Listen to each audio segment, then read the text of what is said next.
ବେସରକାରୀ ବାଳିକା ଉଚ୍ଚ ବିଦ୍ୟାଳୟ ଅନୁପାଇର ବାର୍ଷିକ ଉତ୍ସବରେ ମଞ୍ଚା ସେନ ଏହି ବାର୍ଷିକ ଉତ୍ସବର ସଭାପତି ତଥା ଏହି ବିଦ୍ୟାଳୟର ପ୍ରଧାନ ଶିକ୍ଷୟତ୍ରୀ ମହୋଦୟଙ୍କୁ ମୁଁ ସ୍ୱାଗତ ଜଣାଉଛି। ସ୍ୱତନ୍ତ୍ର ଅତିଥି ଭାବେ ଆମ PITDA ମହୋଦୟଙ୍କୁ ମଧ୍ୟ ସ୍ୱାଗତ ଜଣାଉଛି।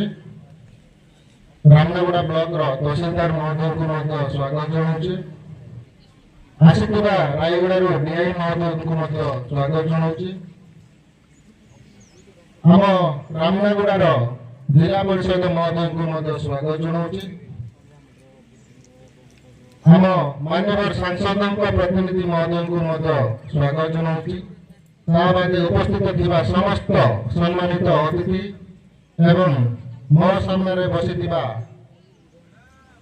ବୌଦ୍ଧ ସ୍କୁଲରୁ ଆସିଥିବା ନିମନ୍ତ୍ରିତ ପ୍ରଧାନ ଶିକ୍ଷକ ଶିକ୍ଷୟତ୍ରୀ ସହକାରୀ ଶିକ୍ଷକ ଶିକ୍ଷୟତ୍ରୀ ମିଡ଼ିଆ ବନ୍ଧୁଗଣ ଏବଂ ପରିଶେଷରେ ମୋର ଆଦରର ଛାତ୍ରୀମାନଙ୍କୁ ମୋର ଆଜିର ଏହି କାର୍ଯ୍ୟକ୍ରମ ମୁଁ ସ୍ୱାଗତ ଜଣାଉଛି। ସଙ୍ଗୀତ ଗାୟନ କରି ଆମକୁ ଏହି କାର୍ଯ୍ୟକ୍ରମକୁ ସ୍ୱାଗତ ଜଣାଇଥିଲେ ସେମାନଙ୍କର ଉଜ୍ଜଳ ଭବିଷ୍ୟତ ମୁଁ କାମନା କରୁଛି।